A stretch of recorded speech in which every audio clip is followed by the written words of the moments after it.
Gloucester Station, once said to have the longest platform in the country. Goes down there, round the corner.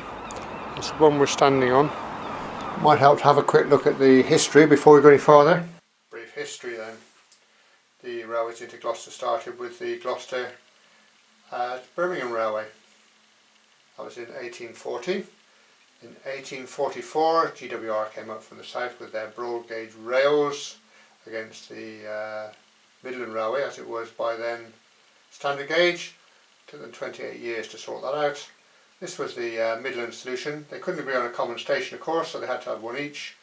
I went down there through town and down that way, whereas GWR went that way and added on South Wales. That route there, the Midlands had 5 road crossings on. Everybody got fed up with that by about 1975, closed that route along with the station, and now you've just got this GWR section. But that's not what interests me in this video. We'll have a look around the station because it's quite good, but I'm interested in this approach because a load of engineering goes into that, quite a lot of hard work. We'll have a look later. This is the station in 1932, looking south. Nice celestial coach there on the right hand side. Same scene today, no celestial coach though.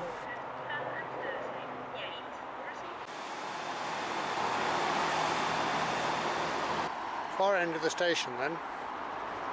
We've walked up to the far end of the platform now, looking broadly east, and this is where the lines divide on the triangle. The train that's just leaving is going to turn left and go on its way to Cheltenham, Birmingham, and just beyond the other engine there, turning to the right, is the line going down to the south to Bristol and to Swindon.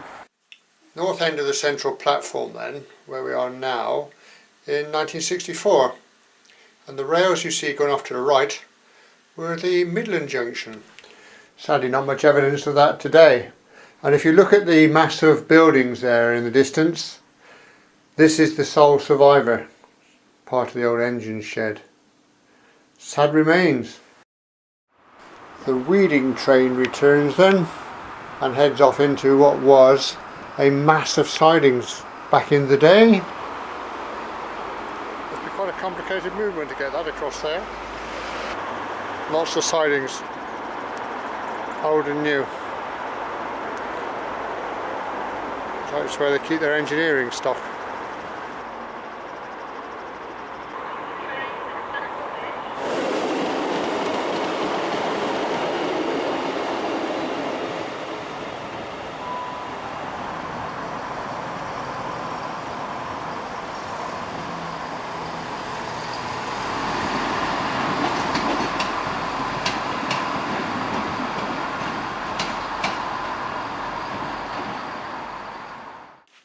This is in the station in 1963. Something that doesn't look right, speak to staff or text British Transport Police.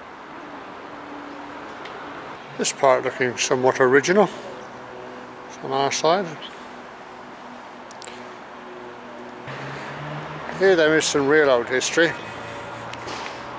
This is the area where broad gauge met standard gauge, and they had to transfer the parcels from one train to the next. There's a famous cartoon, isn't there? There's some rather famous cartoons on there of the struggles. There's another showing all the effort involved in moving stuff over from a broad gauge line over to the standard gauge line and back again. So that's standard gauge buffers, but showing the extra width there used by the broad gauge rail. So this then is where the mayhem took place.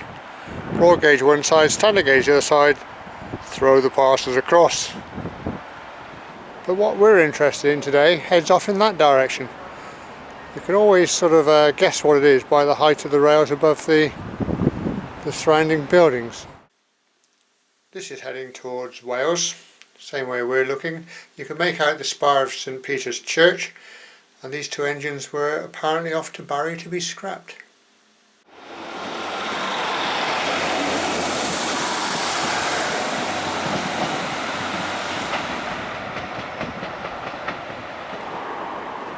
Okay, now on the outside. This is the modern facade of the station today. Not too much to recommend it. A couple of old railway hotels. And this is where we start to see the engineering. You can see the blue brick there and a bit of an ordinary embankment. Then the first structure we see is this, which is almost like an accommodation bridge for whatever business this is. And here's the London Road.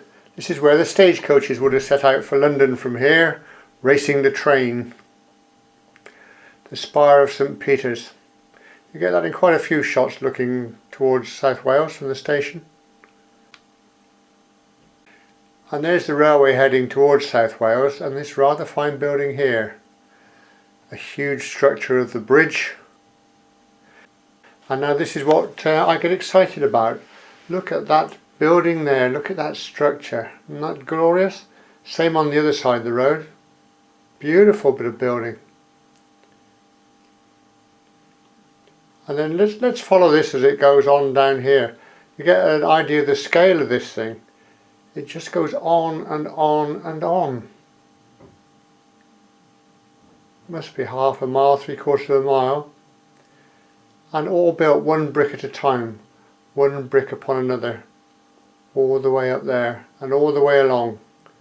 That's absolutely amazing feat, isn't it, with basic tools.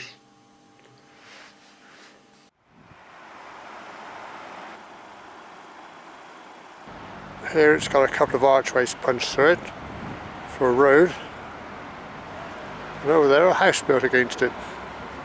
There's the gap between the two. Just up here though, you can no longer read the writing on it. The GWR boundary post, mounted on a piece of broad gauge rail. Well, that's historic. Right, we're changing sides. Meanwhile, our railway now becomes an ordinary side of embankment. Bit scruffy. Here we have what looks like a double road arch. There's now an arch and a road, and it's showing signs of wear and tear. A few bridge strikes.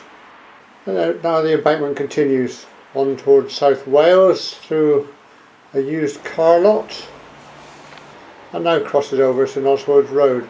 And this fine old bridge. That's old style bridge building, isn't it? Wonderful. See the old signage on it.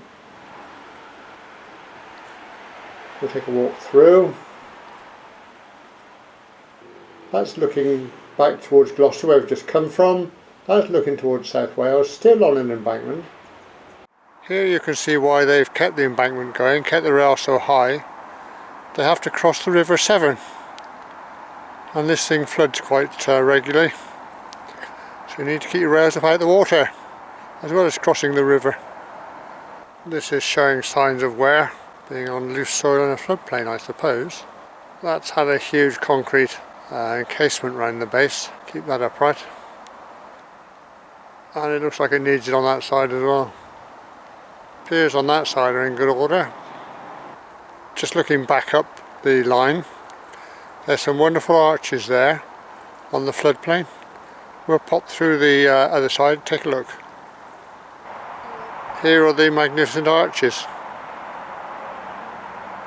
Could have just put plain brick, but they've lined it with limestone, look. Looks like limestone. That's splendid.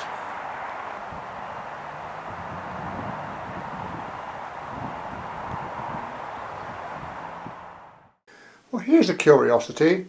Built alongside the railway but on a different level, has all the appearance of an engine shed, and yet there's no connections.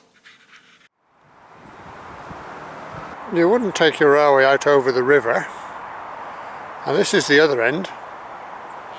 There you can see the embankment to the right, so quite what that is I don't know,